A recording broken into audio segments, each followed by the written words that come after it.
নমস্কার বন্ধুরা, কবে কি ইউটিউব চ্যানেলে আপনাদের স্বাগত জানাই। বৈজ্ঞানিক মতে গ্রহণকে একটি মহাজাগতিক ঘটনা বলে বিবরণ দেওয়া হয়। বিশ্বের নানান প্রান্তে গ্রহণকে ঘিরে বিভিন্ন কাহিনী কথিত রয়েছে। মূলত চাঁদ, সূর্য ও পৃথিবী একই সরলরেখায় থাকলে তার জেরেই হয় এই গ্রহণ। এই গ্রহণ ঘিরে বহু ধর্মীয় বিশ্বাসও রয়েছে, যেমন তেমনি আবার রয়েছে বহু বৈজ্ঞানিক ব্যাখ্যা। দেখে নেওয়া যাক 2025 সালে চন্দ্রগ্রহণ ও সূর্যগ্রহণের তালিকা।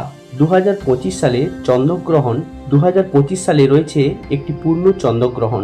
আগামী বছরে দুটি চন্দ্রগ্রহণের কথা জানা যাচ্ছে। প্রথম চন্দ্রগ্রহণটি হবে 4ই মার্চ, সেই দিন পড়ছে শুক্রবার। উল্লেখ্য 2025 সালে রঙের উৎসব হোলির দিন পড়ছে প্রথম চন্দ্রগ্রহণ, আর 2025 সালের দ্বিতীয় চন্দ্রগ্রহণটি পড়ছে 7 থেকে 8ই সেপ্টেম্বরের মধ্যে। 2025 সালের প্রথম সূর্যগ্রহণ 2025 সালের প্রথম সূর্যগ্রহণ পড়ছে 29শে মার্চ।